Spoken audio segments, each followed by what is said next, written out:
வணக்கம். நான் சாந்தி வெற்றிவேல்.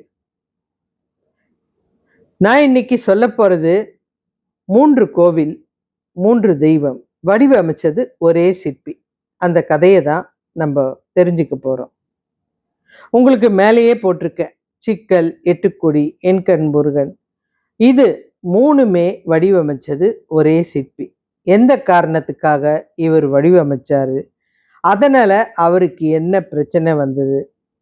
அத தான் நம்ம பார்க்க போறோம். ஒரு கிராமம்.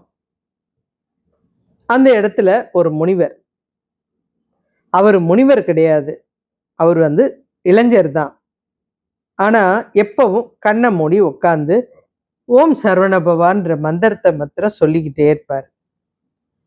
இது காலப்போக்குல அங்க இருக்கிறவங்கலாம் அவர முனிவர்னே சொல்ல ஆரம்பிச்சுட்டாங்க. ஏன்னா, வாழ்க்கையில ஒவ்வொருத்தருக்கு ஒவ்வொரு போதை இருக்கும். பணம் ஆசை இருக்கிறவனுக்கு பண போதை இருக்கும். நகை ஆசை இருக்கிறவனுக்கு நகை போதை இருக்கும். ஆனா, இந்த முனிவருக்கு இருக்கிற போதை முருகன் போதை. எப்பவும் முருகன மனக்கண் முன்னாடி, அதாவது இவரு ஓம் சரவண பவான் மந்திரம் சொல்லி கண்ண மூடுனா முருகன் வந்துருவார். அவருடைய அந்த அழக ரசிச்சு அவரு தனியா சிரிக்கிறதும், அவர்கிட்ட பேசுறதும், இதெல்லாம் பார்த்த அந்த ஊர் மக்கள் அவர முனிவராவே நெனச்சுட்டாங்க. முனிவர், முனிவர்ன்னு சொல்ல ஆரம்பிச்சுட்டாங்க. அந்த ஊர் ஒரு சிற்றூர். அந்த சிற்றூர ஆட்சி பண்றது ஒரு குறுநில மன்னர். முத்தரசு சோழன்னு ஒரு மன்னர். அவருக்கு ஒரு நல்ல கோவில் கட்டணும். ஏன்னா, ஒரு சின்ன ஊரா இருந்தா கூட அந்த காலத்துல பேர் வாங்கணும்னா, அந்த இடத்துல ஒரு கோவில் இருக்கணும். அந்த கோவில பார்க்கறதுக்கு மக்கள் வரும்போது, அந்த பேர அதாவது இவங்க நடத்துற அந்த ராஜ்யத்தின் பேர சொல்ற அளவுக்கு நம்ம நாடு உயரணும். பெரிய ஆசைலாம் இல்லங்க.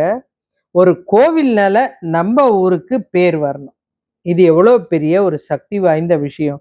இன்னைக்கும் நம்ம நெறைய சின்ன சின்ன ஊர்களுக்கு போயிட்டு, அந்த இடத்துல தேடி புடிச்சு அந்த கோவில்ல இறைவன பார்க்கும்போது, அந்த ஊர் பேர ஒரு தடவையாவது சொல்றோம். இந்த மன்னருக்கும் என் பேர் ஞாபகம் இல்லன்னா கூட பரவால்ல.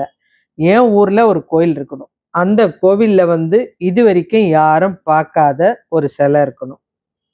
அந்த சிலைய பார்க்க மக்கள் கூட்டம் வர ஆரம்பிச்சதுன்னா, என்னுடைய ஊரோட பேரு எல்லார் மனசுலயும் பதிஞ்சிரும். இப்படிதான் இவங்களுடைய ஆசை இருந்தது. இதுவும் ஒரு விதமான பக்தி தான். யார் எனக்கு அழகான முருகன் சிலைய செஞ்சு குடுப்பா? அப்படின்னு சொல்லும்போது, மக்களுக்கு ஞாபகம் வந்தது இந்த சிற்ப முனி மேல தான். அந்த முனிவர சொல்றாங்க. அவர்தான் எப்பவும் ஓம் சரவண பவான்ற மந்திரத்த சொல்லுவாரு. ஆனா, அவரு நெனச்சா முருகன் சிலைய உருவாக்க முடியும். அப்படின்னு மக்கள் சொல்றாங்க. இந்த அரசர் நேரா வராரு. நீங்க சிறந்த முருக பக்தர்ன்னு கேள்விப்பட்டிருக்கேன். அதனால எனக்கு ஒரு விஷயம் நீங்க பண்ணணும். நாங்கல்லாம் அவ்வளவா முருகன பார்த்ததில்ல. எங்களுக்கு எப்படி இருப்பாருன்னு கூட தெரியாது. ஆனா நீங்க தினம் தினம் ரசிக்கிறீங்க. எங்களுக்கு அழகான ஒரு முருகன் சிலைய நீங்க தான் வடிவமைச்சு குடுக்கணும். அத வச்சு நான் கோயில் கட்டிடுவேன். என்னுடைய ஊருக்கும் பேர் வந்துரும். அப்படின்னு அந்த ராஜா கேட்கிறாரு. அந்த ராஜா பேர் முத்தரசு சோழன். தன்னால நாட்டுக்கு பேரு வரணும்னு நினைக்கல. ஆனா ஒரு கடவுளால என்னுடைய நாட்டுக்கு பேர் வரணும். அதுதான் அவருடைய ஆசை. இந்த சிற்பியும் ஒத்துக்கிட்டாரு.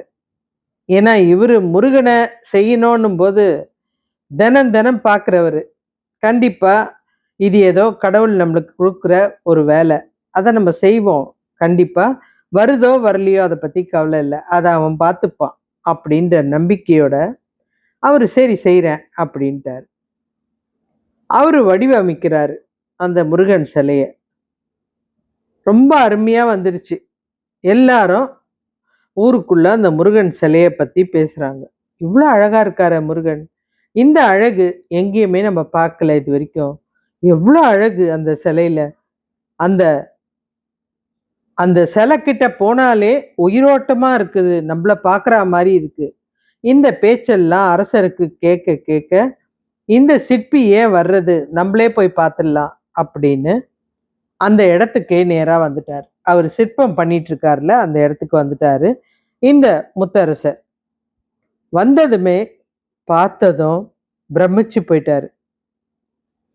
இவ்வளோ அழகான சிலையா? என்னுடைய நாட்டோட பேரு சின்ன நாடா இருந்தாலும் உலகம் முழுக்க பதிவாயிடும்.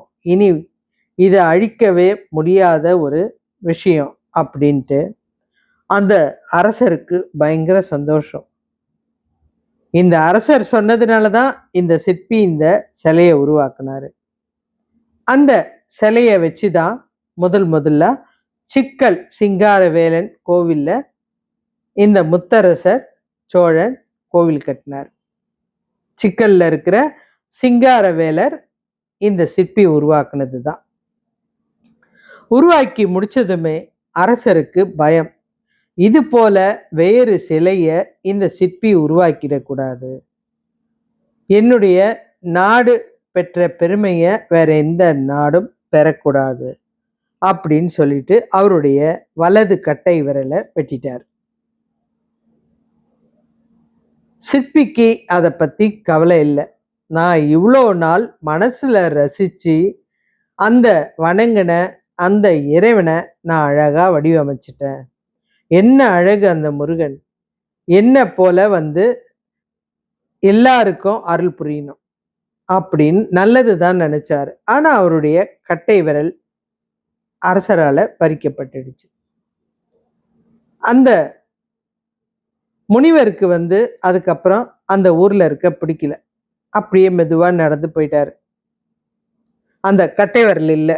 ஆனா மனசுக்குள்ள மாத்திரம் நம்ம வடிச்ச சிலை யாராலையும் வெறுக்கப்படாது. இனி உயரமான இடத்துல இருக்கும். அந்த முருகனை எல்லாரும் வணங்குவாங்க அப்படின்ற அந்த எண்ணம் இருந்தது. அரசருக்கோ இந்த கோவிலை கட்டிட்டோம், இதுக்கப்புறம் நமக்கு ஒரு பிரச்சனையும் கிடையாது, நம்ம ஊரோட பேர் நல்லா இருக்கும். ஊர் பேருன்றதை விட இந்த அரசர் பேரும் இன்னும் சிறப்பாயிடும். இது இவருக்கு பெரிய சந்தோஷம். ஏன்னா இந்த கோவிலை கட்டினது முத்தரசு சோழர் அப்படின்னு இவருக்கு ரொம்ப சந்தோஷம். இந்த கோவில் முடிஞ்சாச்சு. இப்போ இவர் இங்க இருந்து கிளம்பி மெதுவா நடந்து போனார். போனவர் கரெக்டா எட்டுக்குடி அப்படின்ற கிராமத்துக்கு வந்துட்டார். அந்த இடத்துக்கு வந்ததும், ஏன்னா ஒரு வேலையை பார்த்த கை சும்மா இருக்காது. அதுவும் அழகான முருகனை வடிவமைச்சிட்டோம் அப்படின்னும் போது அவருடைய கட்டை விரல் போச்சு. ஆனா இந்த இடத்துல ஒன்று சொல்லணும். நம்ம நல்லா இருக்கும்போது ஒரு செயலை செய்யறதை விட, நமக்கு உடல் நலம் சரியில்லை, நம்மளால இனி எதையும் செய்ய முடியாது அப்படின்னு ஒரு கட்டம் வரும்போது நமக்குள்ள எங்க இருந்து தான் அந்த ஆற்றல் வரும்னு சொல்ல முடியாது. அந்த ஆற்றல் சக்தியா மாறி அது வரைக்கும் முடியாத விஷயத்தை கூட சிறப்பா செய்ய வைக்கும். இந்த கட்டை விரல் போச்சுன்னா நம்மளால முருகனை வடிவமைக்க முடியாதா? அப்ப நம்ம செஞ்சா என்ன அப்படின்னு அந்த காட்டுல உட்கார்ந்து அவர் திரும்பவும் முருகன் சிலையை உருவாக்க ஆரம்பிச்சார். கட்டை விரல் இல்லாமலேயே ரொம்ப அழகா செஞ்சிட்டாரு. அதுவும் முன்னை விட இன்னும் ஒரு அழகா செய்ய ஆரம்பிச்சிட்டார். எப்படின்னா, ஒரு மயில், அந்த மயில் மேல முருகன் உட்கார்ந்துருக்கா மாதிரி. மனசுல எண்ணம்ன்றது எவ்வளவு வேணாலும் வரும் இல்லையா? அந்த மயில் மேல முருகன் கம்பீரமா உட்கார்ந்துருக்கா மாதிரி ரசிச்சு ரசிச்சு பண்றாரு அந்த சிலைய. ரொம்ப ரொம்ப ரொம்ப அற்புதமா வந்துருச்சு. இந்த மன்னர் சும்மா இல்லை. யாரு? முத்தரசு சோழர். இந்த முனிவர் போனார, வேற எங்கேயாவது சிலை செஞ்சிட போறாரு, அவரை கண்காணிங்க அப்படின்னு காவலாளிகளுக்கு சொல்லிட்டாரு. காவலாளிங்க நேரா அரசர்கிட்ட சொல்லிட்டாங்க. அவர் பக்கத்து காட்டுக்கு தான் போயிருக்காரு.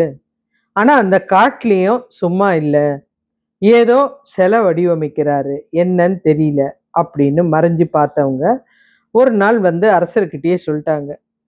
அநேகமா இதுவும் முருகன் சிலை தான் நினைக்கிறேன் அப்படின்னு சொல்லிட்டாங்க.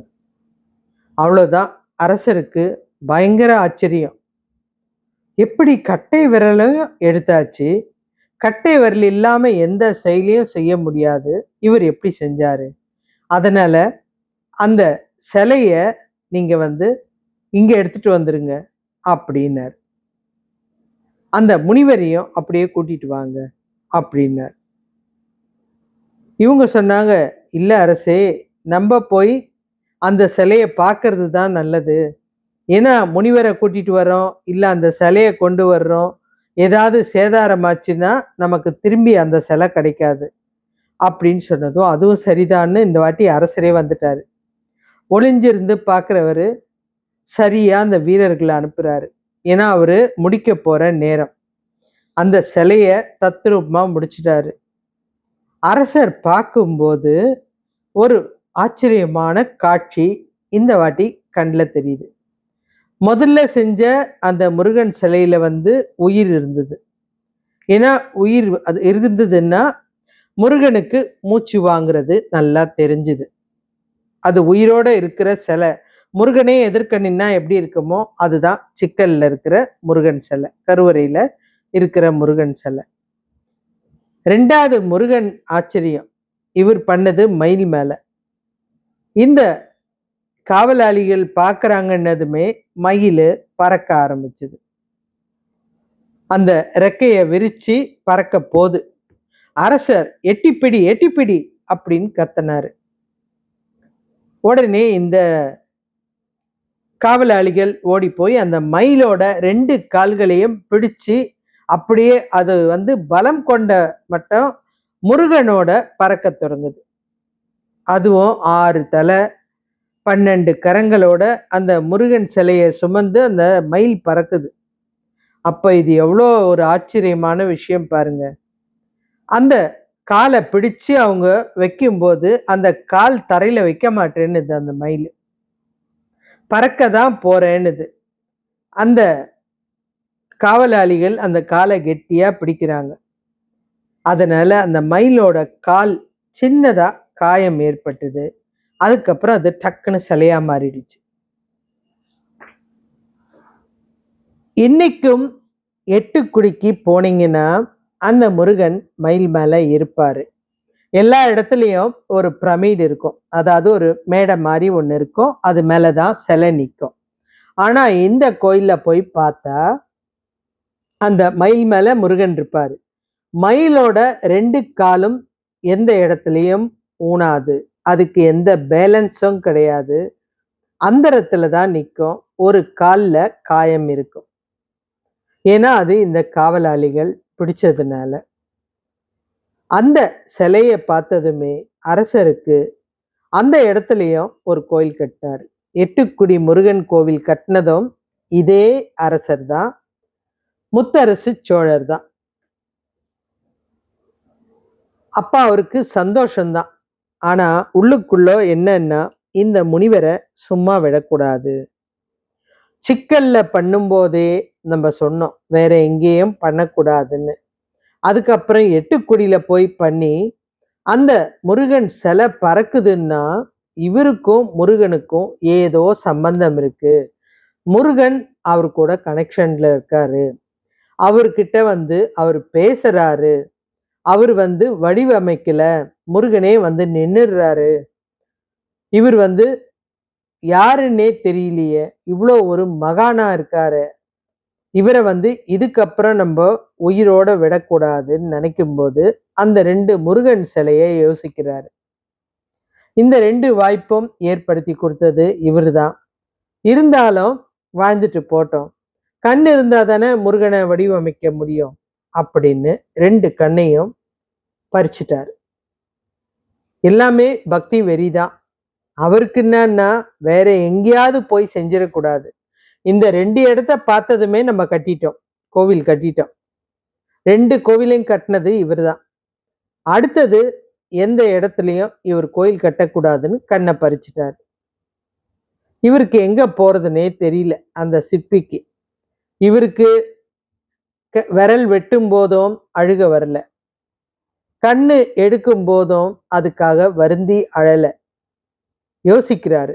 அந்த முயற்சி மாத்திரம் அவர் கைவிடல. என் அப்பா முருகன் பார்த்துப்பான். எனக்கு தெரியும். இந்த கண்ல பார்வை இல்லைன்னா என் மனசுல இருக்கிறான்ல, அவனுடைய நினைப்பு இருக்குதே, அது கண்டிப்பா என்னை உருவாக்க வைக்கும். அந்த தீர்மானம் தான் அவர் காட்டுக்கு வராரு.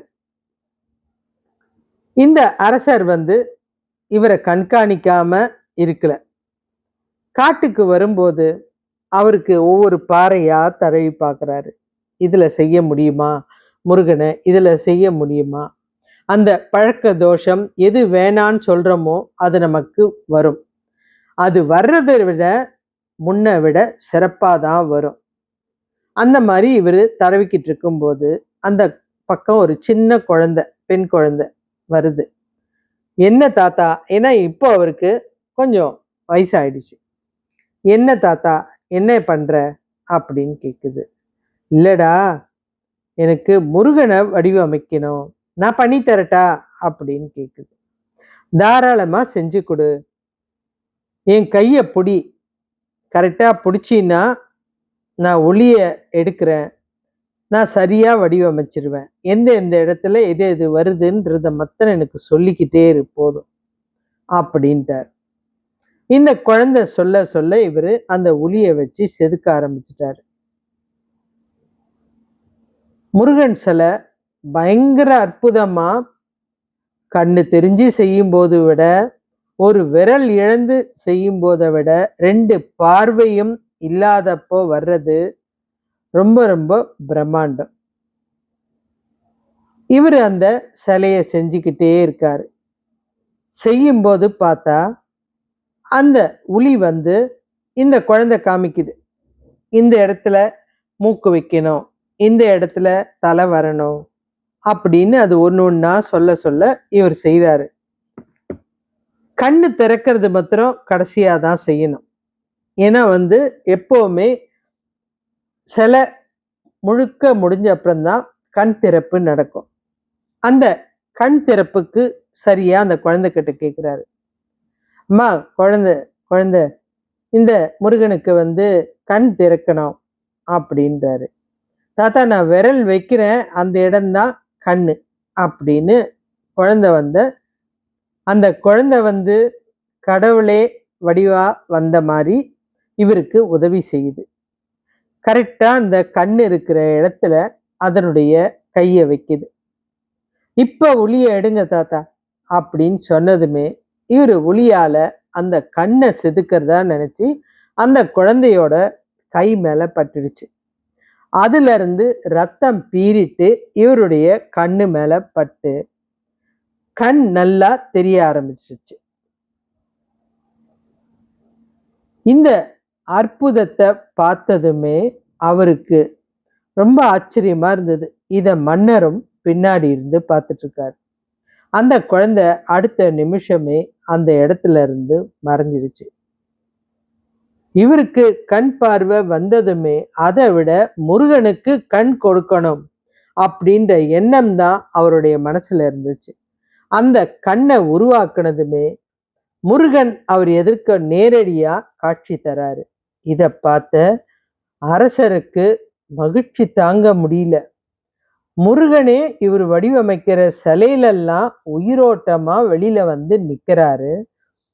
இந்த முனிவருடைய புண்ணியத்தினால முருகனை நேரடியா தரிசிக்கக்கூடிய வாய்ப்பு நமக்கு கிடைச்சது அப்படின்னு ரொம்ப சந்தோஷப்பட்டு ஓடி அந்த சிற்பியோட காலில் விழுந்து வணங்கினார். என்னை மன்னிச்சிருங்க, நீங்க வடிவமைச்ச சிலை எனக்கு அவ்வளோ ஆர்வமா இருந்தது. அந்த முருகன் மேல இருந்த ஆசையினால தான் உங்களை ஒரு ஒரு தடவையும் பின்தொடர்ந்து உங்களுக்கு துன்பம் கொடுத்துக்கிட்டே இருந்தேன். ஆனா ஒவ்வொரு துன்பத்திலையும் எனக்கு இன்பம் கொடுக்குறீங்க. அவ்வளோ ஆற்றல் உங்களுக்கு அந்த முருகன் கொடுத்துருக்காரு. இன்னைக்கு பாருங்க, உங்களுக்கு கண்ணை எடுத்திருக்கேன், ஆனா என் கண் எதற்கு உனக்கு கண்ணை கொடுத்துட்டாரு. நீங்க எங்கேயும் போக வேணாம், இதே கோவில்ல இருங்க அப்படின்னு சொல்லிட்டு அந்த என் கண் முருகன் கோவிலை கட்டினார். அந்த கண்ல ரத்தம் படும்போது அந்த சிற்ப முனிவர் சொன்ன ஒரு வார்த்தை, என் கண் வந்துருச்சு, என் கண் வந்துருச்சு அப்படின்னாரு. அதனால அந்த கோவிலுக்கு என் கண் முனி அப்படின்றது, முருகன் அப்படின்றது. முதல் உருவம் செதுக்கும் போது அவருக்கு எப்படி செதுக்கிறதுன்னு தெரியல, சிக்கல். ரெண்டாவது எட்டி பிடின்றதுனால 8 கொடி. மூணாவது என் கண் அப்படின்றதுனால என் கண் முருகன். இந்த மூணையும் வடிவமைச்சது ஒரே சிற்பி தான், சிற்ப முனிவர் தான். இந்த 3 கோவிலையும் கட்டினது நம்ம அரசர் முத்தரசு சோழன் தான். அவர் விட்டு வைக்கல, அந்த இடத்துலயும் வந்து ஒரு கோவில் கட்டிட்டாரு. இது எல்லாமே கிட்ட கிட்ட தான் இருக்கு ஏறத்தாழ. இதுல இன்னொரு விஷயம், அந்த என் கண் முருகன் கோவில்ல தான் அந்த சிற்பி கடைசி வரைக்கும் இருந்தாரு. முருகனை பார்த்து ரசிச்சுக்கிட்டு அதே இடத்துல ஜீவ சமாதி அடைஞ்சார்.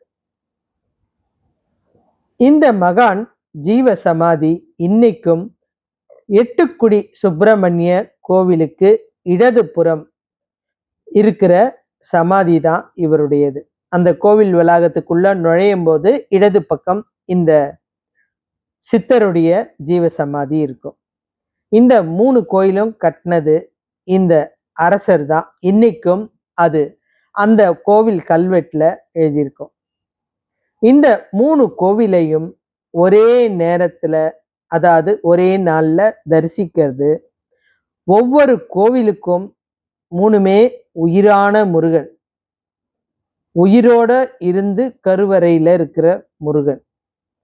ஒன்று பறக்க தொடங்கும் போது பிடிக்கப்பட்டது, இன்னொன்னு கண் பார்வை கொடுக்கப்பட்டது. முதல் முருகன் உங்க வாழ்க்கையில ஏற்படுற எல்லா சிக்கலையும் தீர்த்து வைப்பார். 2வது முருகன் உங்க வாழ்க்கையை வளமாக்குவார், மேல மேல உயர்த்தக்கூடிய அருள புரியறவர். அடுத்த முருகன் உங்களுக்கு என்ன நோய் என்ன பிரச்சனை இருந்தாலும் அவருக்கு, அதாவது அந்த சித்தருக்கு கண் கொடுத்தது போல உங்களுடைய நோயை குறைப்பார். கண் பிரச்சனை சம்பந்தமான நோய்க்கு அதிகமான சிறப்பு பெற்ற ஸ்தலம் அது. இந்த 3 கோயிலையும் கிட்டத்தட்ட எல்லாமே கொஞ்சம் கொஞ்சம் கிலோமீட்டர் தொலைவுல தான் இருக்கும். இந்த 3 கோயிலையும் ஒரே நாள்ல பிளான் பண்ணி நீங்க போய் பார்த்தீங்கன்னா வாழ்க்கையில மிகவும் நல்ல நிலையில இருப்பீங்க. இது வரைக்கும் யாரும் சொல்லியிருக்க மாட்டாங்க, இந்த 3 கோயிலும் ஒரே நேரத்துல பார்த்தா ஆற்றல் அதிகம், சக்தி அதிகம், உங்களுடைய வாழ்க்கையில முன்னேற்றம் நல்லா இருக்கும்.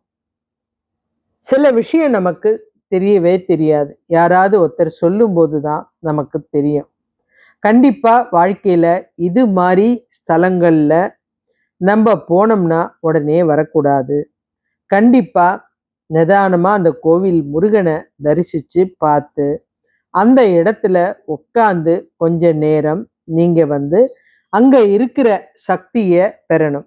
எப்படி சக்தி பெறது அப்படின்னா, மூலாதாரம் எங்க இருக்குது? முதுகு தண்டுக்கு கீழே இருக்கு. நீங்க தரையில உட்கார்ந்து அந்த இறை வழிபாடு செய்யும்போது அந்த பூமியில நடந்த இந்த முக்கியமான நிகழ்வுகள் எல்லாம் வலிமையான ஆற்றலா உங்களுடைய உடலுக்குள் வந்து சேரும். அதனாலதான் அந்த வெறும் தரையில உட்கார்ந்து நம்ம தியானம் செய்யும்போது ஆற்றல் அதிகமா இருக்கும். நீங்க என்ன நினைக்கிறீங்களோ அதெல்லாம் சிறப்பா உங்களுக்கு கிடைக்கும். இது போல இன்னும் நிறைய விஷயங்களை நீங்க தெரிஞ்சுக்கணும்னா என் சேனலை சப்ஸ்கிரைப் பண்ணுங்க. இறை சிந்தனையும் இறை பற்றிய ரகசியங்களும் ஆத்மா பற்றி விஷயங்களும் தன்னம்பிக்கை ரகசியங்களும் உங்களுக்கு சொல்லிக்கிட்டே இருப்பேன். எந்த விஷயத்துக்காக இருந்தாலும் இந்த சேனல்ல இருக்கிறது ரொம்ப ரொம்ப முக்கியமான தகவல்கள். நீங்க இந்த சேனலை சப்ஸ்கிரைப் பண்ணுங்க. அதே மாதிரி உங்கள் நண்பர்களுக்கும் கண்டிப்பா சப்ஸ்கிரைப் பண்ண சொல்லுங்க. இந்த கதையை ஷேர் பண்ணுங்க, லைக் பண்ணுங்க, கமெண்ட் பண்ணுங்க. ஏன்னா இந்த கோவில் தரிசனம் அப்படின்றது நம்ம போவோம். கிடு கிடு கிடுன்னு வணங்குவோம். ஒரு விளையாட்டுத்தனமா தான் நம்ம கோவிலுக்கு போறோம். ஒரு வண்டி எடுத்துக்கிறோம். நேரா இன்னைக்கு இந்த கோயிலுக்கு போறோம் அப்படின்றோம். ஆனா என்ன பண்றோம்னா, கோவிலுக்கு போயிட்டு சாமிய பார்த்தோன்னு வேகமா ஓடி வரோம். அப்படி பண்ணக்கூடாது. அந்த இடத்துல உட்கார்ந்து அந்த ஆற்றல நீங்க வாங்குனா தான் உங்களுக்கு நிச்சயம் பலன் தரும். இப்ப இந்த கதை பிடிச்சிருக்கா?